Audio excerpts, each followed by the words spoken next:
जय सिया राम। सब सुख लाए तुम्हारी सरना, तुम रक्षक काहू को डरना।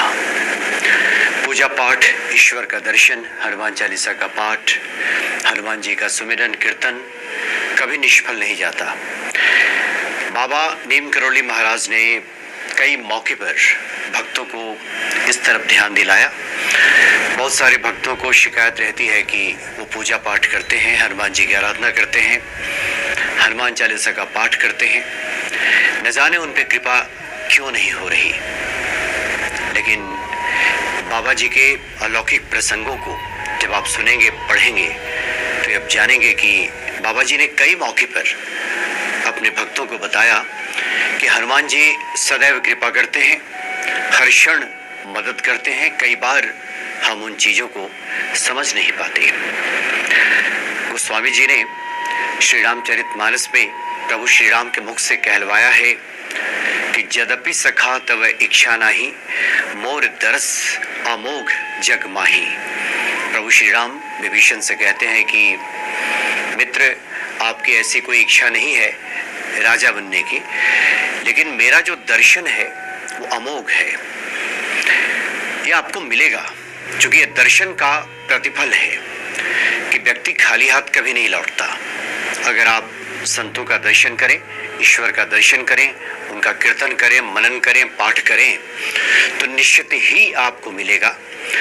कई बार तो आप नहीं भी चाहते तब भी मिलता है जो आपके लिए उचित है। और मनोरथ अगर व्यक्ति का है वो तो पूरा होता ही होता है। आपने जिसके बारे में नहीं सोचा है वो भी मिल जाता है। बाबा जी ने कई बार इस ओर ध्यान दिलाया है। एक बार का किस्सा है कि बाबा कैंची के आश्रम में, कैंची धाम के आश्रम में वहाँ मौजूद थे और एक नवयुवती जो कि फोटोग्राफर थी, बाबा जी का फोटो खींचना चाहती थी, तो कैंची धाम के आश्रम में पहुँच गई। लेकिन बाबा जी उस वक्त कमरे के भीतर थे। कब बाहर निकलेंगे कोई नहीं जानता था। वो अपनी साधना में लगे हुए थे। कुछ भक्तों ने सलाह दिया उस नवयुवती को कि तुम उनके दरवाजे के बाहर मंडराती रहो, जब भी वो बाहर निकलेंगे फोटो खींच लेना। चूंकि फोटोग्राफी का शौक था, पढ़ने लिखने में औसत दर्जे की थी, पढ़ाई लिखाई में कोई खास अच्छी नहीं थी। तो भक्तों ने सलाह दिया तो वो नवयुवती बाबा जी के कमरे के बाहर उसी प्रकार से मंडराने लगी। थोड़ा समय बीता तो बाबा जी बाहर आए और बाहर निकलते ही कहते हैं कि चले जाओ यहाँ से, यानी उसे जाने के लिए कहा। लेकिन वो युवती अड़ गई। उसने कहा कि मैं आपके फोटो लेना चाहता हूँ, फोटो खींचना चाहती हूँ। तो बाबा जी ने कहा कि बड़ी जिद्दी हो, जाओ यहाँ से। तो युवती ने कहा कि नहीं, वो फोटो खींचे बगैर यहाँ से नहीं जाएगी। तो बाबा जी ने कहा ठीक है, फिर आ जाओ अंदर, खींच लो फोटो। तो उस युवती ने कहा कि भीतर अंधेरा है, फोटो नहीं आएगा, आप बाहर आइए।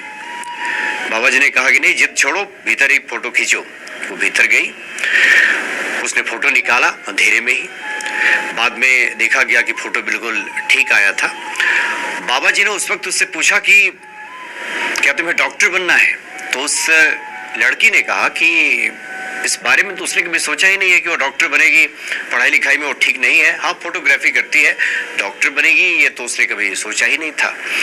तो बाबा जी ने उसके सर पे हाथ रखा, कुछ बुदबुदाए, संभवतः कोई मंत्र पढ़ा और बाद में वो जो नवयुवती है जो फोटो लेने गई थी, भारत की एक मशहूर डॉक्टर बनी।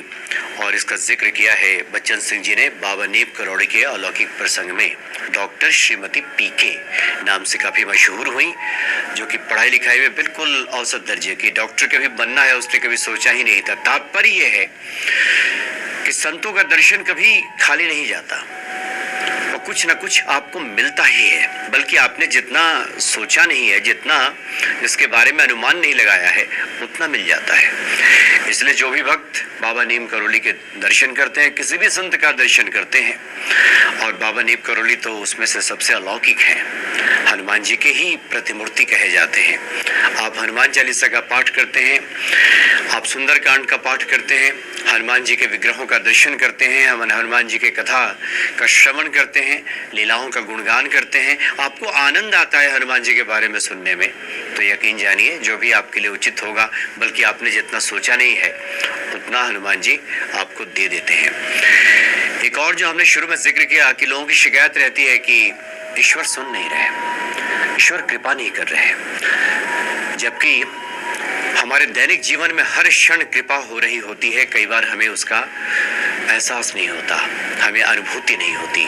कई बार कुछ चीज़ें हमारे जीवन में अच्छी घटती हैं तो हम उस ईश्वर का प्रसाद समझना भूल जाते हैं और उसे अपने हम बुद्धि, कौशल और सामर्थ्य, पुरुषार्थ का परिणाम मान लेते हैं कि हमने ऐसा किया है, हमने अपनी बुद्धि से ये समझा है, हमने अपने कौशल से किया है, ये मेरा पुरुषार्थ है। आमतौर पे व्यक्ति यही मान लेता है। बाबा नीम करौली जी ने एक भक्त को इसका एहसास दिलाया कि किस प्रकार से संत और ईश्वर कृपा करते हैं। बाबा जी का एक भक्त हल्द्वानी में रहा करता था। हल्द्वानी में एक छोटा सा कमरा लेकर वो रहा करता था और ठंड का मौसम था। एक बार वो अपने मित्र के साथ हल्द्वानी में कमरे से बाहर निकलकर बातचीत कर रहा था कि बातचीत के क्रम में अचानक उसका ध्यान गया अपने कमरे के भीतर और देखा कि एक काला नाग वहां पे रेंग रहा है।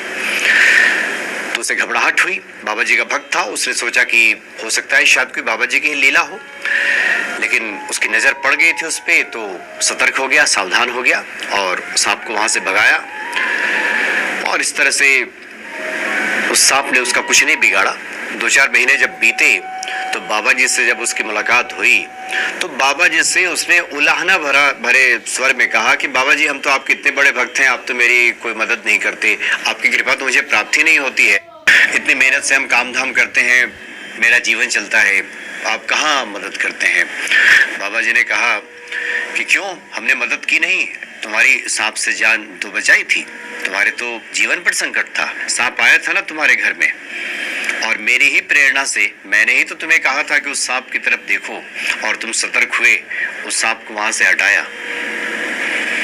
तो बाबा जी ने एहसास दिलाया कि उन्हीं की प्रेरणा से, इसलिए हमारे जीवन में कई बार कुछ इस तरह की परिस्थितियां पैदा होती हैं, इस तरह की कोई घटनाएं जब घटती हैं तो आमतौर पे हम मान लेते हैं कि ये तो हमारे पुरुषार्थ का नतीजा है, ये तो हमारी ही बुद्धि है, ये तो हमारी चतुराई है, यह हमारा कौशल है, यह हमारा चातुर्य है कि मेरा ध्यान उस तरफ चला गया, मैं बच गया, मैं सावधान हो गया, मैं चतुर हूँ। आमतौर पे व्यक्ति ही समझता है, लेकिन विश्वास कीजिए ये सब ईश्वर की प्रेरणा से ही होता है।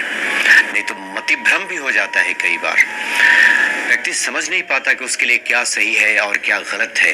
एक विवेक रूप में हनुमान जी ही मदद कर रहे होते हैं किसी व्यक्ति को, चूंकि इस संसार में सब मिश्रित है, गुण दोष से मिलकर के ये पूरा संसार बना है। अच्छे भी हैं, बुरे भी हैं। अच्छा क्या, बुरा क्या, ये जो पहचान भीतर किसी व्यक्ति की आती है जिसे हम विवेक कहते हैं, ये विवेक बुद्धि आखिर कौन देता है? वो ईश्वर ही तो है। और कई बार वो कृपा जब नहीं प्राप्त हो रही होती है और वहाँ मतिभ्रम की स्थिति जब आ जाती है और व्यक्ति फंस जाता है तो बाद में कहता है कि न जाने हमारा ध्यान उस तरफ क्यों नहीं गया, न जाने हमने इस पर ध्यान क्यों नहीं दिया, पता नहीं क्या हो गया था। तो इस तरह की जो बातें आती हैं जिसकी वजह से व्यक्ति उस ईश्वर तत्व को, ईश्वर की महिमा को समझ नहीं पाता। तो बाबा जी का जो जीवन चरित्र है, जो अलौकिक प्रसंग है उनके, जब इसका श्रवण आप करेंगे तो आपको लगेगा कि बाबा जी कोई बहुत बड़े कर्म कांड में लोगों को नहीं उतारते थे। कलयुग के बारे में कहा गया है कि कलयुग केवल नाम आधारा, सुमेर सुमेरी नर उतर ही पारा। सिर्फ व्यक्ति अगर हनुमान जी का नाम ले, प्रभु श्री राम का नाम ले, बाबा जी पे भरोसा रखे, उतने से ही काम बन जाता है। बहुत बड़े कर्म कांड में उतरने की आवश्यकता नहीं होती। संशय करना ठीक नहीं। बाबा जी ने कई मौके पर अपने भक्तों से कहा है, और इसके पहले हमने एक बार एक प्रसंग में इस बात की चर्चा भी की है कि बाबा जी भक्तों से कहा करते थे कि साधु पे अविश्वास करता है, साधु पे संशय रखता है, हनुमान जी पे भरोसा नहीं है। वो कहते थे कि इस तरह की बातें जब लोगों के भीतर आती हैं तभी वो ईश्वर की कृपा से वंचित हो जाता है। तो अलौकिक है बाबा जी के प्रसंग, और इन प्रसंगों को पढ़ने के बाद, सुनने के बाद, इसका चिंतन करने के बाद एक अलौकिक अनुभूति होती है, और जो हृदय है वो ईश्वर के प्रति अनुराग और विश्वास से भर जाता है। ऐसे है बाबा नीम करौली जी महाराज। जय सिया राम।